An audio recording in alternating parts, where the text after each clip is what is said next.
Saudara-saudara yang saya kasih dalam Tuhan Yesus Kristus, dimanapun Anda berada. Tadi kita sudah membaca Injil Lukas pasal 1 ayat 26 sampai ayat yang ke-37. Ada satu ayat kita baca kembali di ayat 34 mengatakan demikian. Kata Maria kepada malaikat itu, bagaimana hal itu mungkin terjadi? Karena aku belum bersuami. Kalau terjemahan yang King James, aku belum mengenal laki-laki. Nah, tentu saudara-saudara, kalau kita lihat teks ini, ya saya pakai teks menjadi judulnya adalah kelahiran Kristus oleh anak darah. Ya, anak darah bahasa lama. Tentu kalau sekarang kita mengatakan perawan. Ya. Nah, Lukas mencatat ya dengan jelas saudara-saudara peristiwa mengenai Maria ya mengandung Yesus Kristus. Nah, pengandungan daripada Maria ini adalah suatu keajaiban yang kita harus yakini dan kita imani. Bukan karena seorang laki-laki dia mengandung, tapi karena kuasa daripada Roh Kudus. Nah, oleh sebab itulah Maria kan mengatakan, bagaimana hal itu mungkin? Saya belum mengenal ya dengan laki-laki, dengan kata lain itu berhubungan dengan ya suami saya begitu. Nah, tapi Gabriel dengan jelas mengatakan bahwa karena Roh Kuduslah yang akan turun ke atasmu dan engkau akan mengandung seorang anak laki-laki dan engkau harus menamainya Yesus. Nah, saudara-saudara, jadi benih yang ada di dalam Maria ini adalah satu janji daripada Allah yang harus digenapi.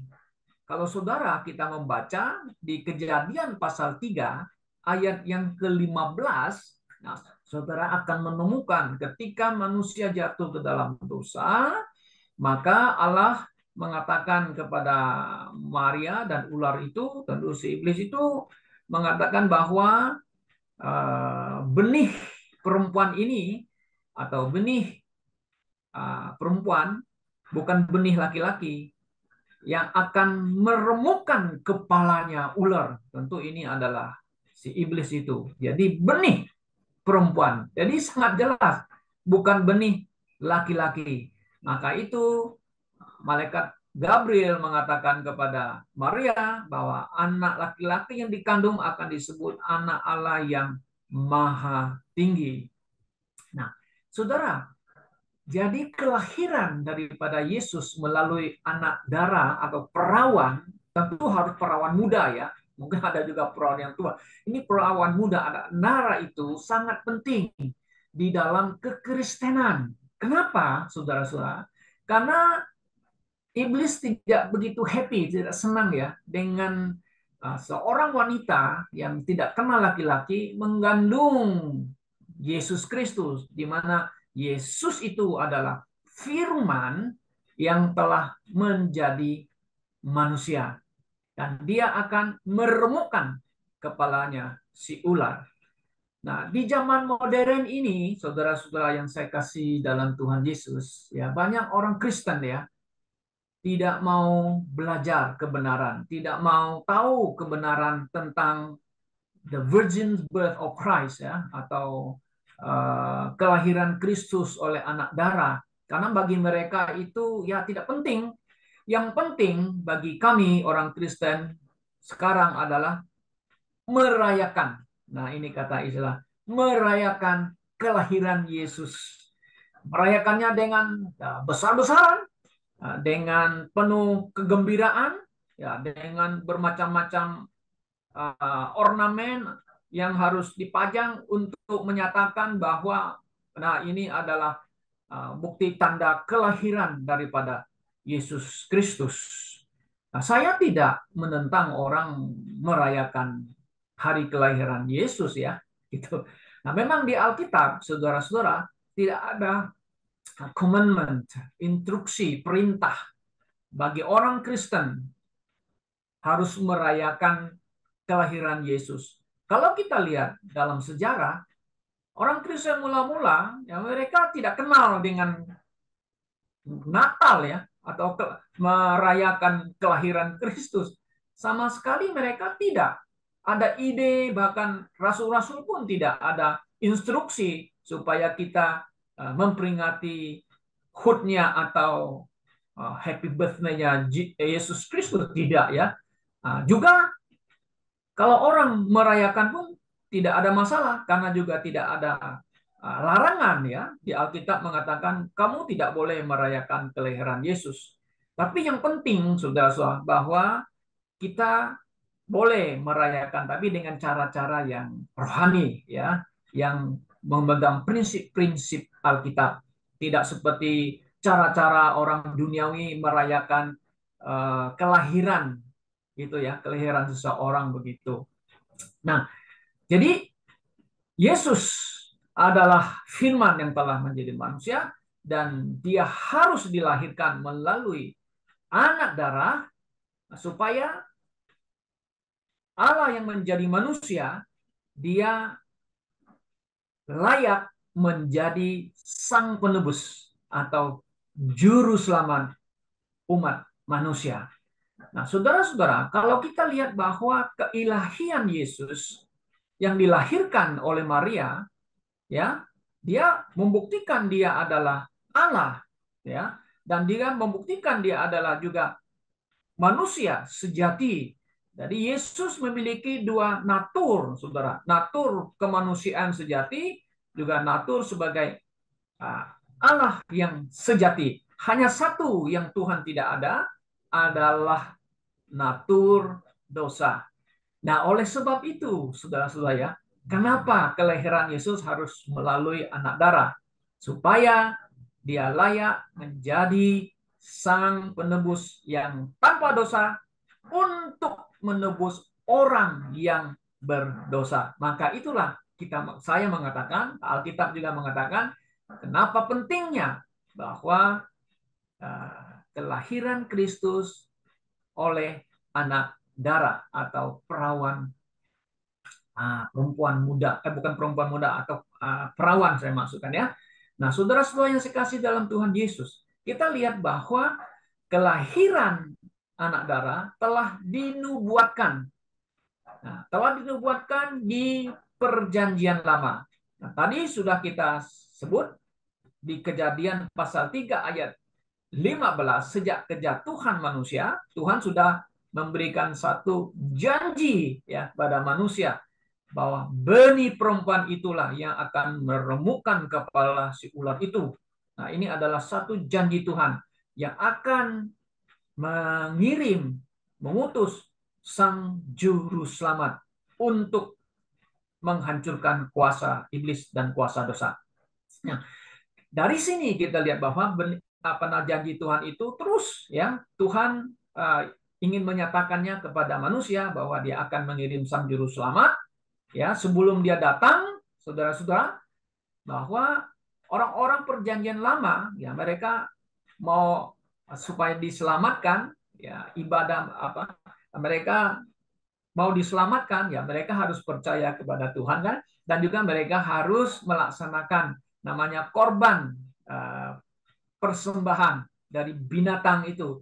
Nah, dari korban persembahan binatang di perjanjian lama itu menyimbolkan ya, simbol adalah tentang akan datang seorang sang juru selamat yang menebus manusia dengan kematiannya, dengan mencurahkan darahnya. Nah, jadi kalau kita perhatikan saudara-saudara bahwa juru selamat itu yang dilahirkan dari anak darah itu, kemudian Tuhan akan memakai ya keturunan atau dari orang yang dipanggil oleh Tuhan untuk menjadi saluran yang kemudian menurunkan sang juru selamat datang ke bumi ini Maka Tuhan memanggil Bapak Abraham. Dari Bapak Abraham, saudara bisa baca di Kejadian pasal 2 ayat 1, di situ ada berkat katanya ya, dibagikan kepada semua bangsa. Sebab itu berkat adalah rohani, yaitu berkat keselamatan yang akan diberikan kepada melalui keturunannya. Dari keturunan Bapak Abraham, kemudian kita lihat datanglah penebus dari suku Yehuda, dari keturunannya Raja Daud. Nah, kalau kita lihat bahwa memang dari Daud, dari suku Yehuda, ya, Sang Juru Selamat itu datang. Ya, kalau saudara baca di 2 Samuel pasal 7 ayat 8 16, memang Sang Juru Selamat akan datang dari keturunan Raja Daud. Nah, saudara, sesuai dengan apa yang diajarkan firman Tuhan di New Testament Perjanjian Baru, bahwa Yesus lahir dari keturunan Daud melalui Maria. Mari kita lihat di Lukas pasal 2 ayat yang keempat. Saudara bisa baca di sana, di mana mereka ya, di ayat yang Lukas 2 ayat yang keempat, saudara bisa baca, demikian juga Yusuf pergi dari kota Nazaret ke Galilea, Nazaret di Galilea, ke Yudea, ke kota Daud yang bernama Bethlehem. Karena ia berasal dari keluarga dan keturunan Daud. Nah, di sini sudah membuktikan kepada kita Yesus yang akan dilahirkan ya melalui Maria, ya, dan ayahnya adalah Yusuf, keturunan daripada Daud. Nah, saudara harus ingat ya bahwa Yusuf itu bukan biologisnya ayahnya Yesus, tapi Yusuf adalah suaminya Maria, karena mereka belum berhubungan sebagai suami istri, karena kandungan benih Maria itu adalah yang benih itu adalah firman yang menjadi manusia. Sampai Yesus dilahirkan, baru Maria berhubungan dengan Yusuf sebagai suami istri dan melahirkan anak yang lain. Nah, ini penting untuk kita mengetahuinya, saudara-saudara, bahwa Yesus dilahirkan sebagai manusia tanpa dosa, tidak memiliki natur dosa. Nah, kalau kita juga baca di dalam firman Tuhan dengan jelas, saudara-saudara, bahwa nubuat tentang kelahiran Yesus melalui anak darah itu kita bisa baca di Yesaya pasal 7 ayat 14. Di sini ada nabi menubuatkan bahwa ya ada seorang, nah ini TB memakai young woman ya, atau mana itu yang TB memakai perempuan muda. Nah, kalau kayak KJV ya, King James Version memakai virgins. Nah, saudara harus bedakan ya, virgins.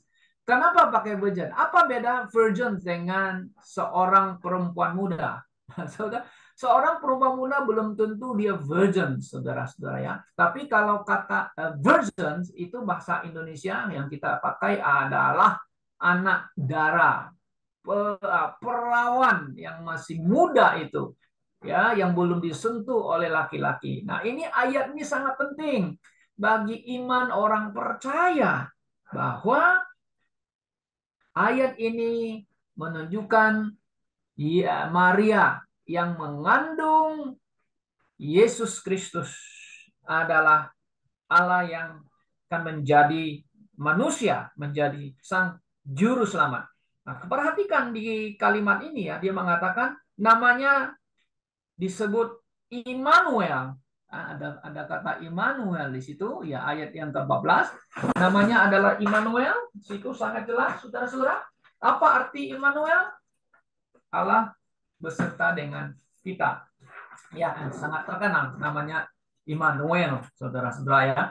Nah, ini penting bagi kita sebagai orang percaya, harus mengimani, ya, percaya kepada kelahiran Yesus melalui virgins. Nah, saudara-saudara, nah, di kalangan orang Kristen ya, orang percaya yang merayakan Natal, saudara-saudara, apalagi mereka yang berlatar belakang daripada gereja tradisi, ya, ada sekelompok orang tidak percaya lagi bahwa Yesus dilahirkan secara virgin, artinya tidak mengakui Yesus itu lahir dari wanita yang perawan begitu. Nah, Yesus dilahirkan seperti manusia, seperti saudara dan saya. Nah, kalau Yesus tidak dilahirkan dengan virgin, saudara-saudara, maka dia sama dengan kita, adalah orang yang berdosa. Kalau Yesus ya memiliki ya natur dosa dari Adam dan Hawa, maka dia tidak layak, saudara, menjadi sang juru selamat manusia. Karena apa? Karena dia orang berdosa kan. Tetapi justru kelahirannya melalui virgin membuktikan dia tidak mempunyai natur dosa dan dia layak menjadi sang juru selamat, penebus dosa manusia. Nah, ini yang harus kita beritakan, kita sampaikan kepada dunia ini. Karena sekelompok orang Kristen liberal, nah kita katakan gereja liberal, mereka tidak percaya lagi the virgin birth of Jesus Christ. Nah, tidak percaya. Mereka mengatakan Yesus adalah manusia seperti kita yang sama. Yesus adalah orang yang baik. Yesus memang memiliki kuasa. Ya, dia bisa membuat mujizat. Mereka percaya. Tetapi mereka tidak percaya. Dia adalah satu-satunya juru selamat umat manusia. Mereka mengakui, nah ini gereja liberal dan juga agama-agama lain, dia salah satu juru selamat. Nah ini tentu bertentangan ya dengan ajaran-ajaran kebenaran firman Tuhan bahwa Yesus adalah juru selamat dunia. Nah, saudara-saudara yang dikasihi dalam Tuhan Yesus Kristus, kita lihat tujuan kedatangan Yesus yang melalui anak darah, ya saudara, adalah untuk menunjukkan kepada kita bahwa perkataan Tuhan, janji Tuhan atau nubuat firman Tuhan, bahkan nubuat-nubuat tentang kedatangan Sang Juru Selamat, ya harus digenapi, ya digenapi. Karena itu, nah lihat apa yang diucapkan oleh Tuhan di Taman Eden pada waktu kejatuhan digenapi oleh Maria sendiri, membuktikan apa yang Tuhan sabdakan, apa yang tertulis dalam Alkitab adalah firman Tuhan. Nah, ini yang harus kita imani, kita pegang teguh sebagai iman kepercayaan kita. Nah, kemudian yang kedua, saudara-saudara, kelahiran Yesus melalui anak darah ya untuk menyatakan Allah kepada manusia. Nah, di Alkitab, saudara, hanya Musa yang diberikan kesempatan ya untuk memandang Allah di Gunung Sinai. Tapi Musa tidak melihat betul-betul Allah secara fisik gitu ya. Tapi dia hanya melihat dinyatakan atau dia diberi kesempatan untuk melihat Allah gitu. Nah, saudara, jadi kita di perjanjian lama tidak ada orang yang pernah melihat Allah secara apa namanya itu ya, secara wujudnya ya. Tapi mereka bisa ketemu, tapi Allah mewujudkan melalui malaikat. Nah, nama teofani istilahnya ya. Ya ada malaikat ketemu sama Abraham gitu ya. Ya ketemu sama Musa, ketemu sama Joshua. Ya, itu hanya teofani, Allah di dalam bentuk manusia, ya kan? Nah, jadi manusia atau orang-orang kudus perjanjian lama tidak pernah ya melihat wujudnya Allah karena Allah itu roh. Nah, kelahiran Yesus melalui anak darah di mana firman itu menjadi manusia. Nah, mengambil tubuh manusia, artinya menjadi manusia, dia mau menyatakan Allah kepada manusia. Nah, saudara bisa baca di Yohanes 1 ayat 18. Ya, coba kita lihat dalam 1 Yohanes, Yohanes pasal pertama maksudnya, Injil Yohanes pasal pertama, ayat yang ke-18 ya, mengatakan demikian. Tidak seorang pun yang pernah melihat Allah. Nah, saudara jelas itu tidak ada. Tetapi anak tunggal Allah yang ada di pangkuan Bapa, dialah yang menyatakannya. Nah, jadi tidak ada orang pernah, hanya istilahnya hanya satu bayangan saja, tapi wujud tidak pernah. Istilah hanya Allah di dalam penyelaman menyatakan dirinya dengan tiufani, ya, dengan malaikat menghadir di tengah-tengah umatnya, gitu. Jadi tidak. Nah, jadi Yesus datang. Karena apa? Karena Yesus di mana ada gambar Allah dalam dirinya. Ya, dia yang menyatakan kepada umatnya, kepada orang Yahudi, ya, kepada manusia. Itu sangat jelas. Kemudian yang kita lihat bahwa tujuan kelahiran Yesus melalui darah itu, anak darah adalah untuk menjembatani, mediator antara Allah yang suci, Allah yang kudus dengan manusia yang berdosa. Mari kita lihat 1 Timotius pasal 2 ayat 5.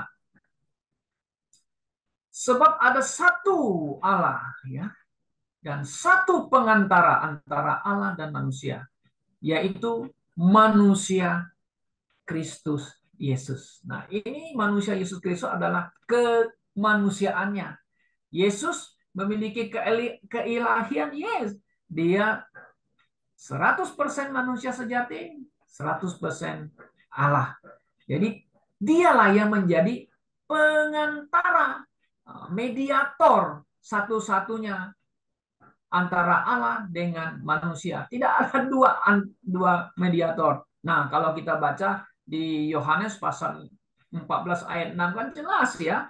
Aku adalah jalan dan kebenaran dan hidup. Tidak ada seorang pun, ya kan, yang dapat, ya, tidak ada seorang yang bisa sampai kepada Allah, kan? Ya, Yohanes 14 ayat 6 kan sangat jelas. Aku adalah jalan dan kebenaran dan hidup. Tidak ada orang yang mencapai Allah apa-apa ya kalau tidak melalui aku. Nah, Yesus berarti he's the only one, ya, ya, ada mediator antara kita manusia kepada Allah yang maha suci. Terus yang keempat, saudara, tujuannya kelahirannya melalui anak darah itu menyelamatkan manusia yang berdosa. Sangat jelas, saudara. Mari kita baca juga di Ibrani pasal 9 ayat 13. Ya, hari kita baca. Ya, Ibrani pasal 9 ayat 13 mengatakan, sebab jika darah domba jantan dan darah lembu jantan dan percikan abu lembu menguduskan mereka yang najis, sehingga mereka disucikan. Nah, ayat 14. Betapa lebihnya darah Kristus yang oleh roh yang kekal. Jadi begini, saudara-saudara, kalau Yesus tidak dilahirkan melalui anak darah, maka tidak mungkin ya dia bisa menyelamatkan manusia. Ya kan? Nggak mungkin, saudara-saudara ya.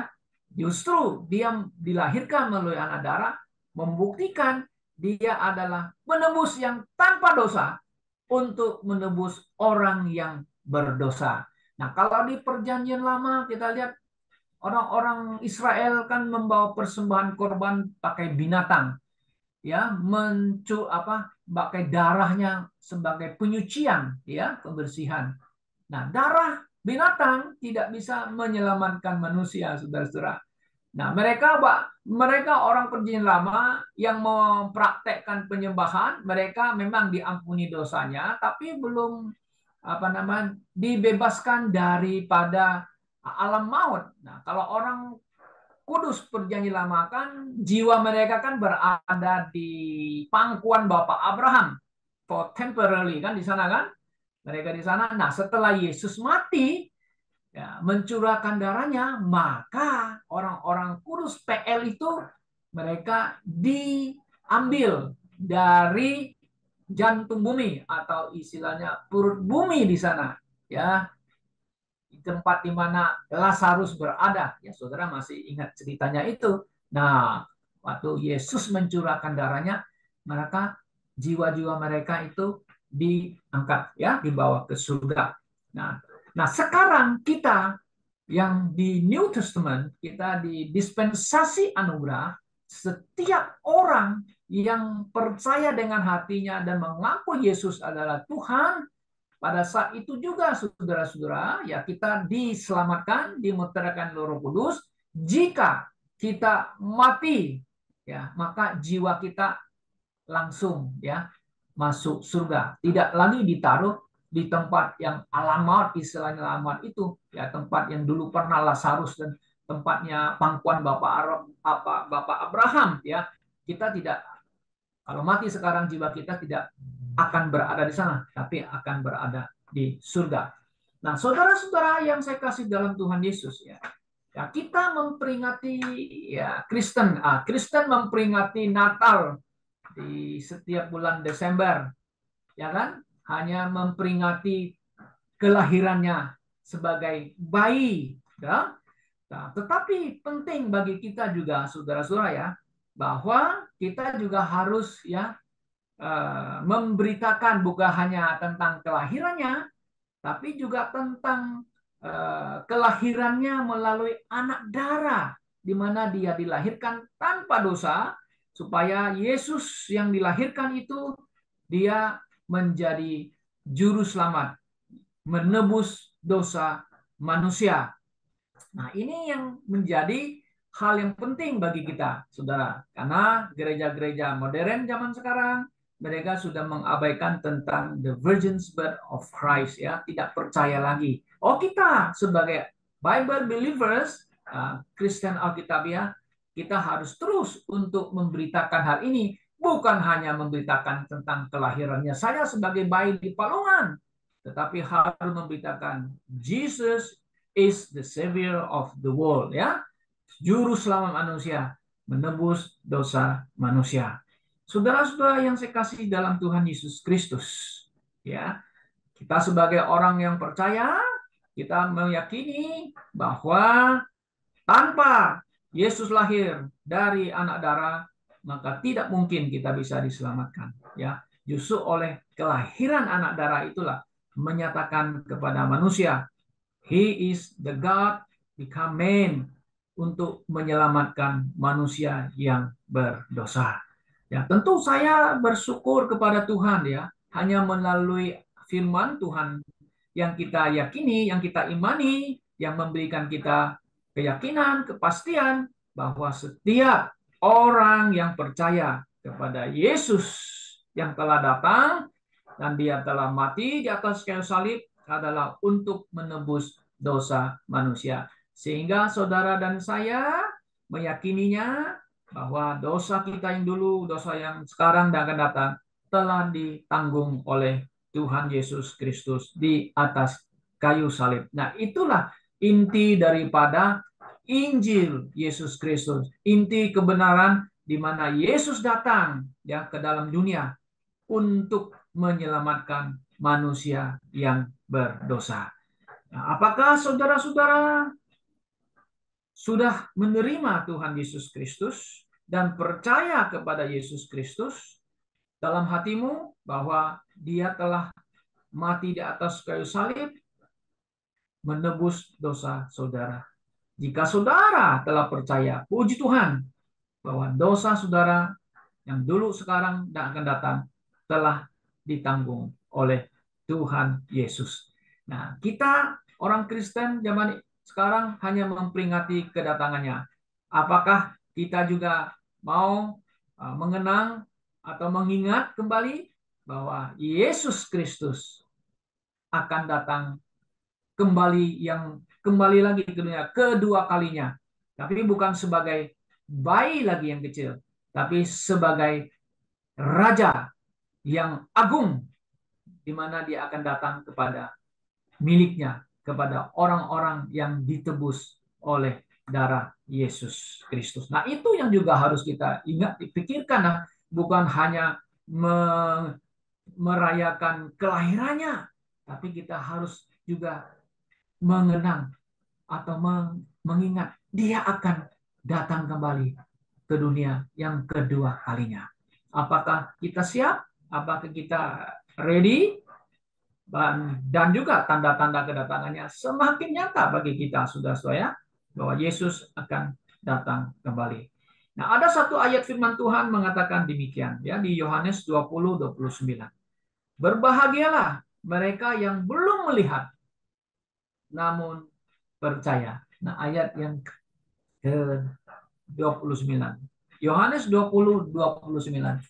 Kata Yesus kepadanya, karena engkau telah melihat aku, maka engkau percaya. Berbahagialah mereka yang tidak melihat. Sebenarnya belum melihat, ya, terjemahan bagus. Namun percaya. Memang masih banyak tanda lain yang dibuat Yesus di depan mata muridnya yang tidak tercatat di dalam kitab ini. Ayat 31. Tapi semua yang tercantum di sini telah dicatat supaya kamu percaya bahwa Yesuslah, perhatikan, Mesias, Kristus, Anak Allah, dan supaya kamu oleh imanmu memperoleh hidup dalam namanya. Jadi saudara dan saya orang yang berbahagia, kita belum melihat Yesus, yes, tapi satu hari kita akan berjumpa dengan dia ketika dia datang yang kedua kali. Kiranya Tuhan menolong kita dan memberkati kita semuanya. Amin. Mari kita berdoa.